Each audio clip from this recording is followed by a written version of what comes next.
Welcome back, my unshakable anchor. Something absolutely revealing just occurred that has everyone experiencing profound disorientation. External circumstances that are destabilizing entire groups, creating anxiety and chaos for everyone around you, somehow aren't affecting your equilibrium at all, making you stand out dramatically as sole person, maintaining composure and clarity while everyone else loses their footing in crisis.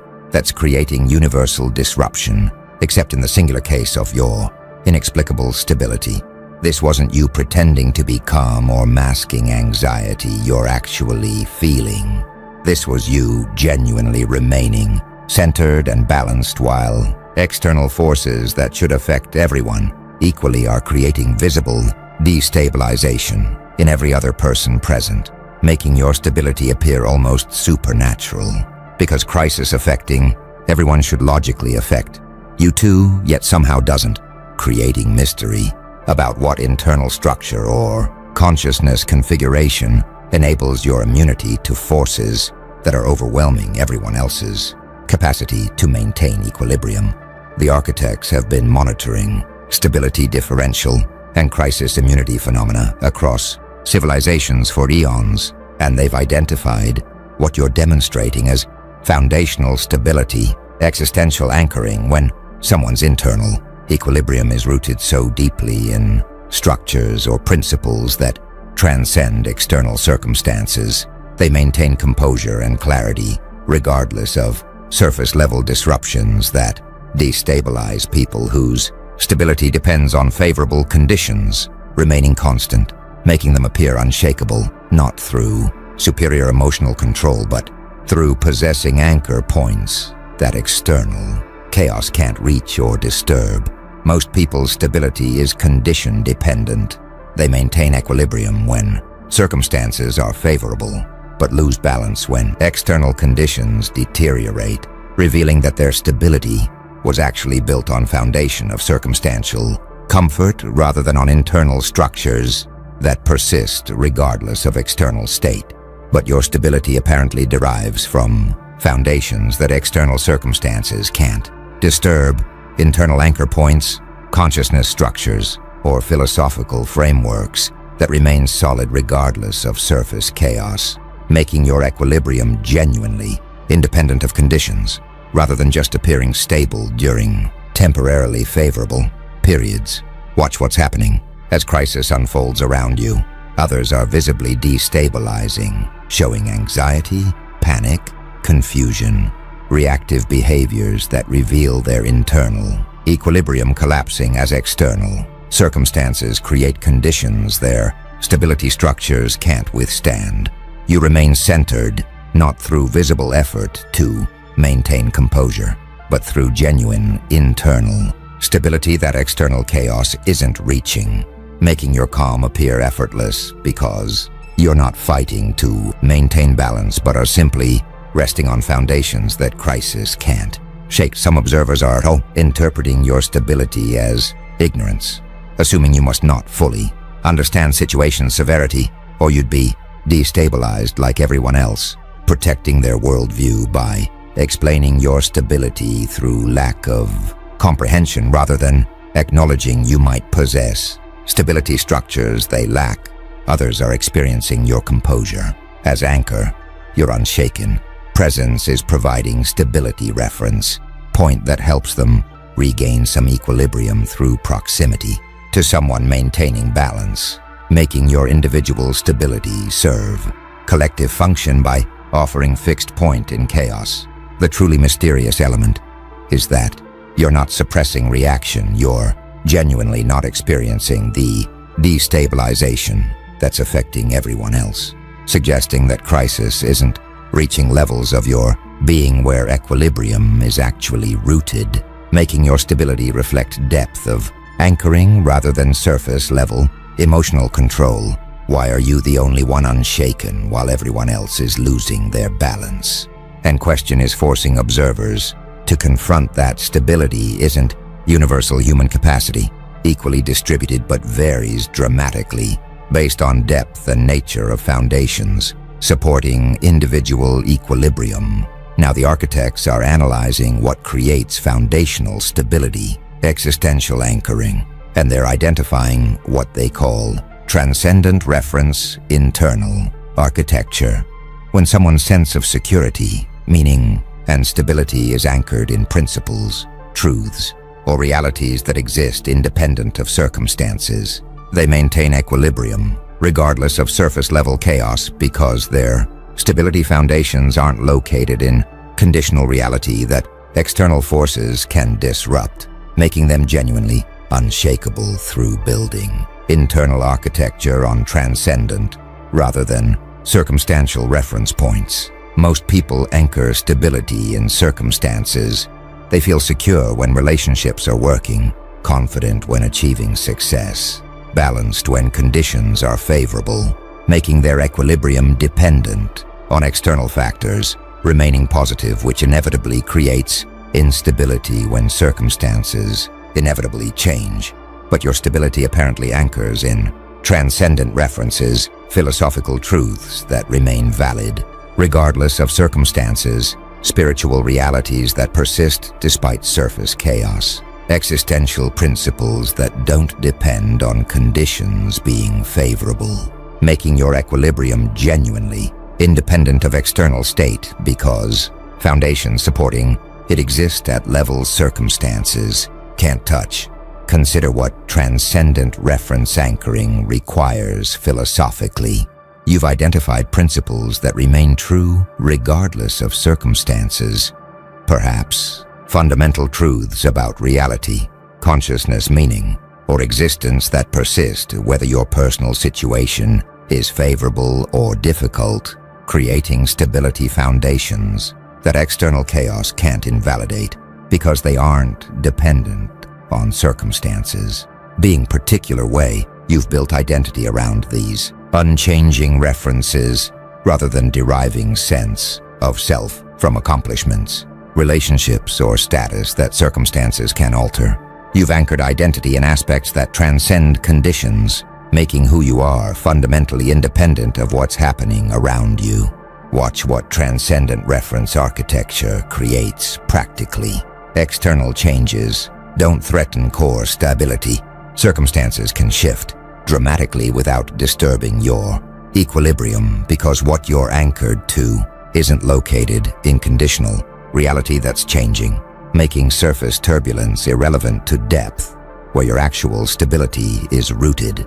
You maintain perspective during crisis because your reference points transcend immediate situation. You can see current chaos as temporary surface phenomenon rather than as fundamental threat, creating capacity to maintain big picture awareness that circumstantially anchored people lose when immediate crisis fills entire awareness. Some studying existential philosophy recognize transcendent reference as addressing fundamental questions about meaning and stability. Philosophers like Viktor Frankl identified that meaning derived from transcendent values sustains people through circumstances that destroy those whose meaning depends on conditions, making your anchoring reflect profound philosophical development most people haven't achieved. Others exploring spiritual traditions note that most wisdom frameworks teach anchoring in transcendent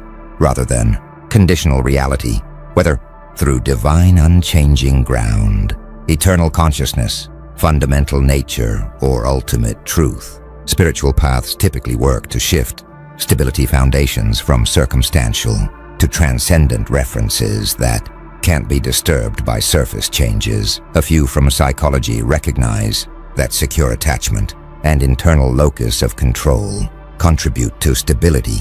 People who developed deep internal security and sense that they control their responses rather than being controlled by circumstances show greater resilience.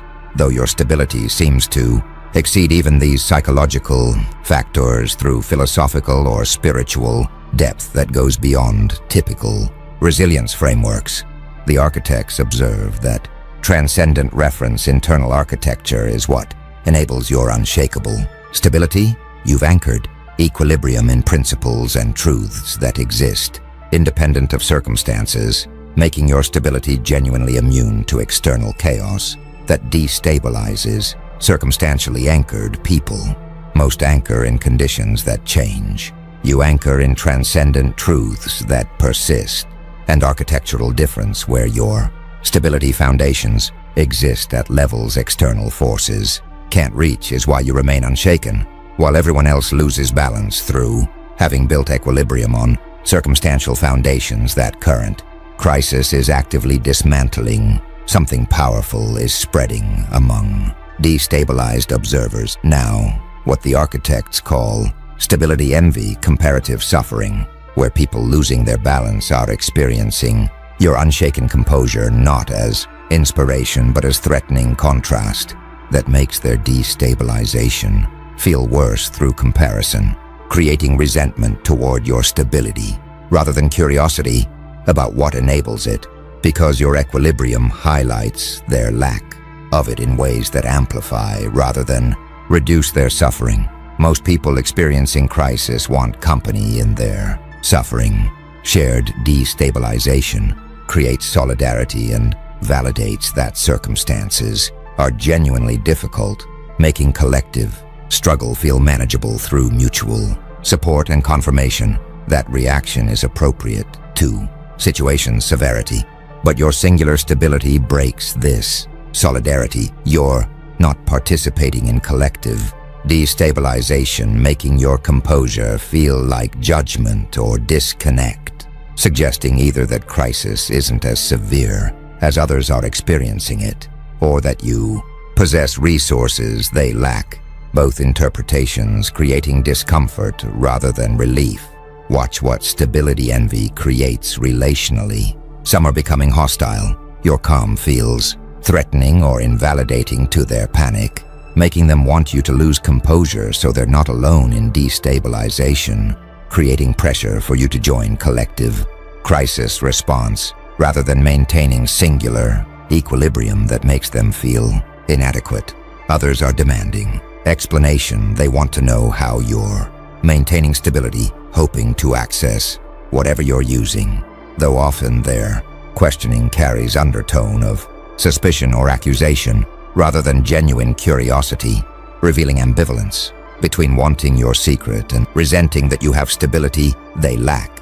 A few are attempting to destabilize you, consciously or unconsciously, trying to trigger anxiety or upset your equilibrium through sharing worst possibilities or focusing your attention on threatening aspects, needing you to lose balance so they're not alone in their destabilization, making stability disruption become goal-serving their psychological need for company in suffering. Some studying social psychology recognize that outliers create discomfort in groups.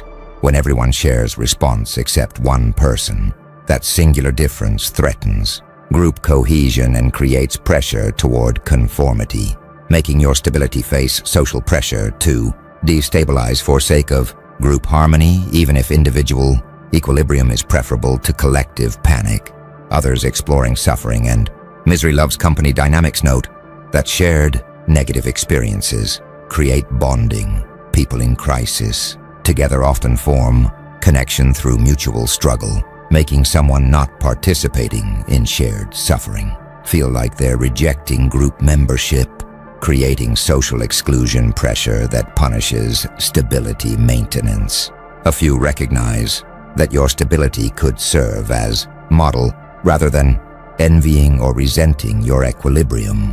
Destabilized people could investigate what enables it and work to develop similar foundations, making your demonstration into teaching opportunity rather than into threatening contrast, though this response requires humility and growth orientation. That crisis often prevents some attempting more generous interpretation. Recognize that your stability might help them, understanding that someone maintaining balance during crisis proves equilibrium is possible and potentially provides stabilizing influence through example or presence, making your unshaken state valuable resource rather than threatening comparison if they can. Shift from envy to appreciation. The architects observe that stability envy, comparative suffering reveals that your unshaken state creates social tension rather than inspiring or comforting. Destabilized observers, your singular equilibrium often amplifies their distress through highlighting contrasts between your stability and their chaos. Shared suffering creates solidarity. Your stability breaks solidarity, and instead of curiosity about what enables your equilibrium, many respond with envy, hostility, or attempts to destabilize you so you'll join collective crisis response, revealing that misery truly does love company, and that exceptional stability during universal crisis faces social pressure toward conformity with collective destabilization. Now the architects are revealing what protects your stability during crisis. You apparently developed what they call crisis preparedness, consciousness inoculation, where you've mentally and emotionally processed potential difficulties before they occurred, creating immunity to destabilization. Because you're not experiencing shock or surprise when crisis manifests, but rather are encountering situations you've already contemplated and prepared for internally. Most people maintain stability through avoiding contemplation of negative possibilities. They don't think about what could go wrong, don't imagine difficult scenarios, don't prepare emotionally for potential crises, making them psychologically unprepared when difficulties actually occur and creating shock-based destabilization when reality violates their optimistic or avoidant assumptions. But you apparently engaged in preparedness work that most people avoid, contemplating difficulties, imagining challenges, processing potential losses or failures before experiencing them, creating psychological and emotional inoculation that prevents shock destabilization. When contemplated possibilities become actual realities, consider what crisis preparedness inoculation requires psychologically. You faced feared possibilities before they occurred rather than avoiding contemplation of what could go wrong. You deliberately thought through difficult scenarios, imagining how you'd respond and what resources you'd draw on, creating mental rehearsal that prepares consciousness for actual crisis when it arrives. You processed emotions preemptively, anticipatory grieving, pre-experiencing potential losses, allowing yourself to feel difficulties before their actual all contribute to emotional preparation that prevents overwhelming reaction when possibilities become realities, making you already somewhat adjusted to situations others are encountering for first time. Watch what preparedness inoculation creates during actual crisis. You're not experiencing shock because you've contemplated these possibilities. Their manifestation doesn't create surprise or overwhelm that comes from reality violating expectations, making your response measured rather than reactive because you're not processing both "this is happening" and "I never imagined this could happen" simultaneously. Some studying trauma and resilience recognize that anticipatory processing does reduce crisis impact. People who've thought through difficulties and prepared emotionally show less destabilization when those difficulties occur compared to those encountering completely unexpected situations, making preparedness work valuable resilience-building practice. Others exploring Stoic philosophy note that premeditatio malorum, premeditation of evils, is classical practice for building equanimity. Deliberately contemplating potential difficulties creates psychological preparation that prevents being overwhelmed by their occurrence, making ancient wisdom validate contemporary understanding of preparedness inoculation benefits. A few from anxiety research recognize complexity. Some preparedness thinking builds resilience, while excessive worry creates anxiety disorders, making distinction between productive preparedness and destructive rumination important for understanding when contemplating difficulties helps versus when it harms. With your preparedness apparently hitting productive balance that built immunity without creating chronic anxiety. Some are questioning whether your preparedness was conscious, wondering if you deliberately prepared emotionally, or if life experience created preparedness through having already survived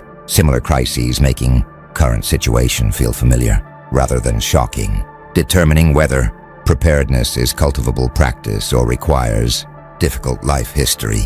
The architects observe that crisis preparedness, consciousness inoculation, is what prevents shock destabilization. You've contemplated difficulties before, experiencing them, creating psychological immunity that maintains equilibrium during crisis. Most people avoid thinking about negative possibilities. Your preparedness contemplated them deliberately, and inoculation through preemptive processing is why you remain unshaken. While others experience overwhelming surprise at crisis, they never allowed themselves to imagine, making their destabilization partly result of unpreparedness that your contemplative work prevented through facing feared possibilities before they manifested as actual realities requiring response.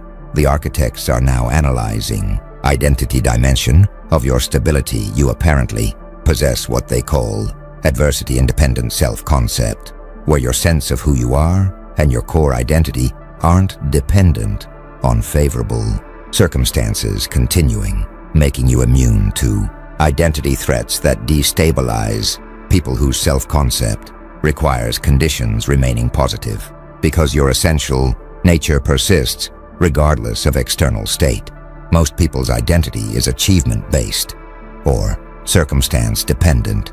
They know who they are through what they've accomplished, relationships they maintain, status they hold, making their self-concept vulnerable to circumstances that could remove these identity supports, creating existential destabilization when crisis threatens foundations their identity is built upon. But your identity apparently exists independent of circumstances.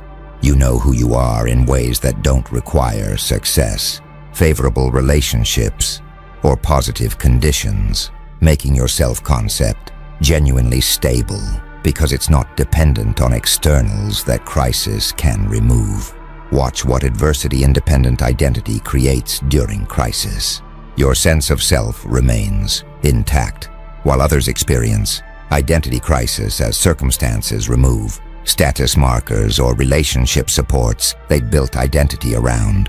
You maintain clear sense of who you are because your self-concept wasn't depending on those external factors remaining constant. Some studying identity development recognize that mature identity transcends circumstances. Developmental psychology describes progression from identity based on external validation toward identity grounded in internal values and authentic self-knowledge that persists regardless of conditions, making your adversity-independent self-concept reflect advanced development. Others exploring existentialism note that authentic existence requires defining self through choices rather than through circumstances. Sartre's concept of existence preceding essence suggests genuine identity comes from how you respond to situations rather than from situations themselves, making your stable self-concept reflect existential maturity where identity is self-authored rather than circumstance-determined. A few from spiritual traditions recognize that transcendent identity anchored in eternal self or divine nature remains stable regardless of personality or circumstantial changes.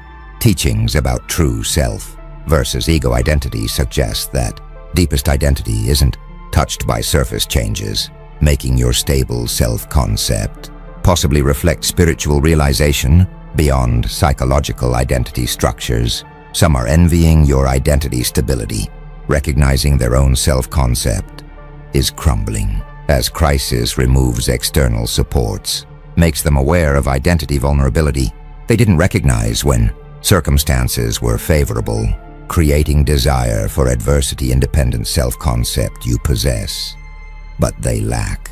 Others are questioning whether adversity independence is possible, suspecting that everyone's identity must depend on circumstances to some degree, They resist acknowledging your stability might reflect genuinely transcendent self-concept, protecting themselves from uncomfortable implication that identity work they haven't done leaves them vulnerable in ways you're not. A few are beginning identity reconstruction, using your demonstration that adversity-independent self-concept is possible as inspiration to examine and rebuild their own identity on foundations that transcend circumstances, recognizing current crisis as opportunity to develop more stable self-concept rather than just as threat to existing identity. The architects observe that adversity-independent self-concept is a crucial component of your unshaken stability.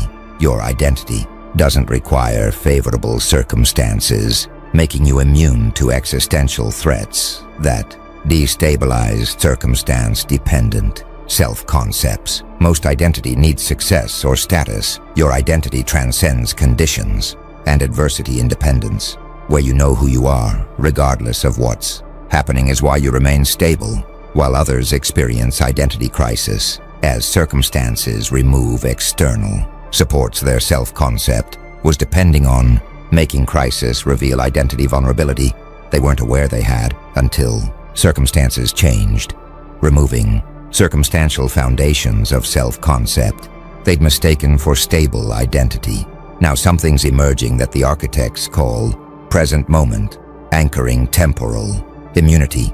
Observers are recognizing that while they're destabilized by catastrophizing about future or ruminating about past, you remain stable through maintaining consciousness, primarily in present moment where crisis exists only as current reality to respond to rather than as projected disaster or accumulated grievance, creating temporal anxiety that multiplies destabilization beyond what present circumstances alone would create. Most crisis destabilization is temporally extended. People aren't just responding to present difficulty, but are simultaneously worrying about future implications and regretting past decisions, making consciousness span across time in ways that multiply suffering beyond what immediate present moment experience would generate. But your stability apparently comes from temporal focus, consciousness remaining primarily in present rather than extending into anxious future projection or regretful past rumination that most people experience as automatic rather than optional temporal positioning. Watch what present moment anchoring creates during crisis. You're responding to actual, present, dealing with what's actually happening now rather than with what might happen or what already happened, creating clear-headed, practical engagement with immediate reality rather than being paralyzed or overwhelmed by temporal anxiety spanning past regrets and future fears. Some studying mindfulness and present moment awareness recognize that temporal focus dramatically affects experience. Meditation traditions teach that suffering multiplies when consciousness leaves present moment, making present anchoring crucial practice for maintaining equanimity during difficulties, with your stability possibly reflecting developed present moment capacity most people lack. Others exploring anxiety mechanisms note that most anxiety is temporally displaced. People aren't anxious about present moment but about future that hasn't occurred or past that's unchangeable, making anxiety primarily temporal phenomenon that present moment anchoring prevents by keeping consciousness focused where it actually has power to respond rather than where it can only worry or regret. A few recognize that crisis often isn't as overwhelming in immediate present when consciousness stays with what's actually happening now rather than extending to worst-case scenarios or accumulated grievances. Difficulties become more manageable because you're dealing with present reality rather than with temporally extended catastrophic narratives that consciousness constructs through projecting into future or dwelling in past. Some attempting to adopt present moment focus discover difficulty. Years of habitual temporal extension where consciousness automatically projects into future or rehashes past, creates strong momentum that present moment. Anchoring must work against. Making temporal focus require practice and discipline most people haven't developed. Others recognize that present anchoring might be natural rather than cultivated. Some people's consciousness naturally stays more present-focused, while others naturally extends temporally, making your stability potentially reflect temperamental gift rather than developed capacity. Though distinction might not matter practically, since effect is same regardless of whether temporal focus is natural or cultivated. A few are questioning whether present focus is always beneficial. Some planning and learning from past are valuable, making extreme present anchoring potentially limiting if it prevents beneficial future preparation or past integration. Though your demonstrated stability suggests you've found balance that maintains present focus without losing capacity for appropriate temporal extension. The architects observe that present moment. Anchoring temporal immunity is significant. Factor in your stability.